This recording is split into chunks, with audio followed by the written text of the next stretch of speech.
बहुत से लोग मुझसे ये पूछते हैं कि अगर हमारा सीजीपीए कम है तो क्या हमें फ्रांस अप्लाई करना चाहिए या नहीं करना चाहिए, क्या हमारी सिलेक्शन हो सकती है या नहीं हो सकती, और क्या हमें स्कॉलरशिप इस लो जीपीए की वजह से मिल सकती है या नहीं मिल सकती। अगर मिल सकती है तो हमें किस तरीके से अपनी एप्लीकेशन को स्ट्रक्चर करना है, और अगर नहीं मिल सकती तो हमारे लिए क्या अल्टरनेटिव तरीका है जिसकी बेसिस पर हम बिल्कुल लो कॉस्ट के साथ फ्रांस आ सकें स्टडी वीज़ा पे।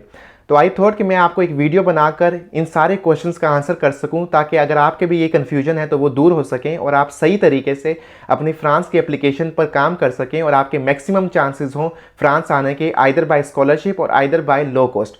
सो अगर आप इंटरेस्टेड हैं इस वीडियो को देखते रहें, और इस वीडियो में मैं आपके साथ सारी ट्रिक्स और सारी टिप्स शेयर कर रहा हूँ और आपको मैं एक वे फॉरवर्ड बता रहा हूँ। और साथ साथ मैं बताता चलूँ, अगर आप इस चैनल पे नए हैं तो मैं आपको बता दूं कि मैंने काफ़ी कंटेंट फ्रांस के ऊपर बनाया हुआ है फ्रांस आने के लिए स्टडी वीज़ा के साथ। अगर आप इंटरेस्टेड हैं तो जाके चैनल को देखें, चैनल को सब्सक्राइब करें और वीडियोस को फॉलो करें। एंड आई एम श्योर कि अगर आप मेरी स्ट्रेटजीज़ को फॉलो करेंगे तो आपकी जो चांसेस हैं वो बहुत ज़्यादा इंक्रीज़ हो जाएंगे स्टडी वीज़ा पे फ्रांस आने के लिए। सो चलिए let's jump to this video now. और सबसे पहले मैं जो आपके साथ पॉइंट डिस्कस करना चाहता हूँ वो ये है कि मैंने एक दो दफ़ा आपके साथ जिक्र किया लो सीजीपीए। तो मेरे माइंड में क्या है जो मैं बता रहा होता हूँ कि वो low CGPA, for example 3 low CGPA out of 4, 2.5 low CGPA out of 4, 2 low CGPA out of 4। तो ये जो है आपको मैं एक चीज़ बता दूं, क्लैरिफाई कर दूं कि कोई भी आपको एक एग्जैक्ट वैल्यू नहीं बता सकता क्योंकि ये सीजीपीए लो है या नहीं है, क्योंकि हमेशा ये चीज़ देखी जाती है आपके फील्ड के हिसाब से, फील्ड की कंपटीशन के हिसाब से, फील्ड की डिमांड के हिसाब से, और उसकी ओवरऑल आपकी देखा जाता है रेलिवेंसी के हिसाब से कि भाई ये जो सीजीपीए है वो आपका जो है लो है या नहीं है। तो आपको एग्जैक्ट वैल्यू कोई भी नहीं बता सकता। फर्स्ट ऑफ ऑल आपके माइंड में ये चीज़ होनी चाहिए।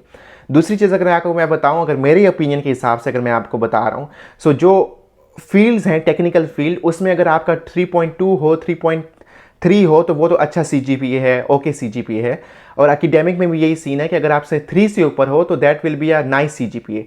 अगर आपका सीजीपीए 2.7 से कम है तो that will be actually in a low CGPA में मैं कंसीडर कर रहूँगा, उसको मैं लो सीजीपीए के ब्रैकेट में डाल रहा हूँ। Anything between them will be actually a mediocre CGPA, ठीक है। और आपने एक चीज़ देख भी लेनी है कि आपकी इंस्टीट्यूशन की एवरेज क्या सीजीपीए है। अगर आपकी इंस्टीट्यूशन की एवरेज 3 सीजीपीए है तो आपको मालूम होना चाहिए कि 3 से कम जो होगा वो लो होगा, 3 से अबव जो होगा वो आपका हाई होगा, ओके होगा, और 3 पे आपका मीडियोकर होगा। तो आप अपने इंस्टीट्यूशन के हिसाब से भी देख सकते हैं और आपको ये इन्फॉर्मेशन अवेलेबल होती है। यूजुअली आप इंस्टीट्यूशन वगैरह की वेबसाइट पर देख लें, आपको एकेडेमिया आप जब जिसमें जहाँ पे पढ़ा होता है तो आपको इतना आइडिया हो जाता है कि लोगों ने कितना सीजीपीए आ रहा है, तो उसकी बेसिस पे आपको एक आइडिया हो जाता है कि भाई आपका सीजीपीए लो है या हाई है।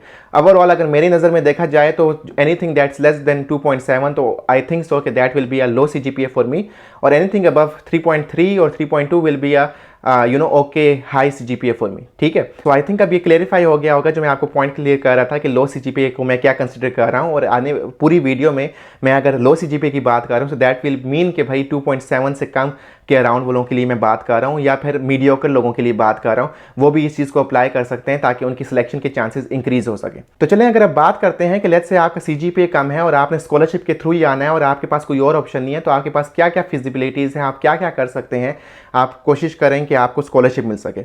अब इसके ऊपर मैं आपको सच्ची बात बताऊं तो देखें, आप सीजीपीए पे तो कुछ नहीं कर सकते क्योंकि आप ऑलरेडी ग्रेजुएट हो चुके हैं, तो आप सीजीपीए तो इंप्रूव नहीं कर सकते। अदर ऑप्शन जो आपके पास रहता है वो आपकी ओवरऑल प्रोफाइल होती है। और मैं आपको सही बात बताऊं तो बहुत से लोग एक्चुअली कम सीजीपीए के साथ अगर उनकी प्रोफाइल अच्छी हो, उन्होंने अपनी प्रोफाइल पे काम किया हो, तो वो फिर भी हासिल कर पाते हैं। बहुत से लोगों को फुली फंडेड स्कॉलरशिप मैंने खुद देखा है मिलते हुए 2.7 से लेस सीजीपीए पे भी।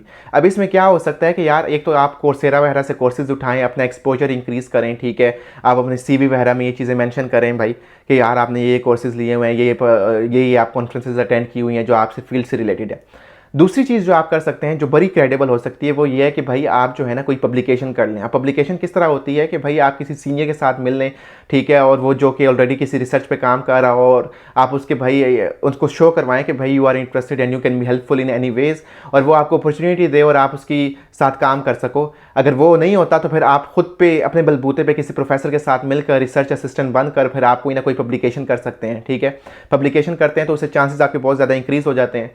तीसरी चीज़ आप ये है कि भाई आप जो है काम करें, अपनी फील्ड से रिलेटेड ही काम करें, जॉब करें, ठीक है, और उससे अच्छा खासा आप एक्सपीरियंस हासिल करें, स्पेसिफिकली अगर किसी लैब में अगर आपको रिसर्च असिस्टेंट की आपकी जॉब मिलती है तो वो ज़्यादा बेहतर है। इसी तरह फिर आप और क्या कर सकते हैं, इंटर्नशिप्स वगैरह कर सकते हैं मल्टीपल, ठीक है। अगर आपके पास जॉब नहीं मिल रही तो आप किसी मल्टीपल इंटर्नशिप्स करें, लेकिन इस चीज़ में आपने सब में माइंड में रखना है कि आपकी जो सारा कुछ होना चाहिए प्रोसेस वो फील्ड से रिलेटेड होना चाहिए, ताकि वो फील्ड को कंपेंसेट कर सके और आपके पास कोई एक जेन्युइन प्रोफाइल हो, आपके पास जेन्युइन रीज़न हो कि चलो यार अगर मेरा CGPA कम है तो मेरे पास प्रैक्टिकल एक्सपीरियंस बहुत ज़्यादा है, ताकि वो आपकी जो है ओवरकम कर सके कम CGPA को। तो चलें अगर इसके बाद बात करें, लेट्स से अगर आपने ये सारा कुछ कर भी लिया फिर भी आपकी स्कॉलरशिप नहीं लगी और फिर भी आप फ्रांस आना चाहते हैं, तो आपके पास क्या ऑप्शन है। अब इसमें ऑप्शंस यही हैं भाईजान कि आप सेल्फ फंडेड बेसिस पे आएँ, लेकिन ऐसी यूनिवर्सिटी सेलेक्ट करें जिनकी फ़ीस जो है वो अराउंड 250 यूरो पर ईयर है, और कम फील्ड की यूनिवर्सिटीज़ में आए ताकि एटलीस्ट आपकी ट्यूशन फीस ना हो। उसके बाद आपकी जो लिविंग कॉस्ट होती है वो फिर आपको अफोर्ड करनी होती है। लिविंग कॉस्ट अफोर्ड करने के लिए क्या है कि भाई आपके पास एक हाउसिंग असिस्टेंस होती है जो कि आपको गवर्नमेंट की तरफ से मिलती है, जो कि आपको रहने के लिए आपको एटलीस्ट 20 to 30% आपको जो बिल होता है, रेंट हो रहा होता है, वो पे कर रहा होता है,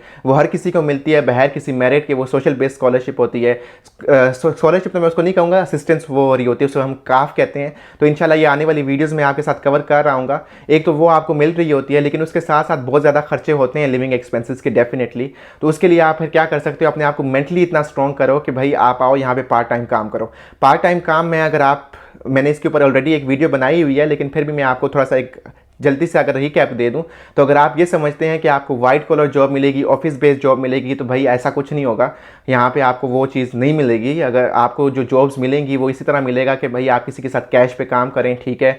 उसमें मल्टीपल चीज़ें हो सकती हैं, आप वेटर बने, आप डिलीवरी बॉय बने, आपके पास मल्टीपल लाइक पेंटर बने, ठीक है। और इस तरह की चीज़ें होती हैं जो कि आपको करनी होती हैं। अगर आप इसके लिए मेंटली रेडी हैं तो फिर यहाँ पे आएँ। अगर आप मेंटली स्ट्रॉन्ग नहीं है और आपको है कि भाई मैंने ऑफिस में रह के काम करना है, तो वो बड़ी कम होती हैं ऑप्शंस।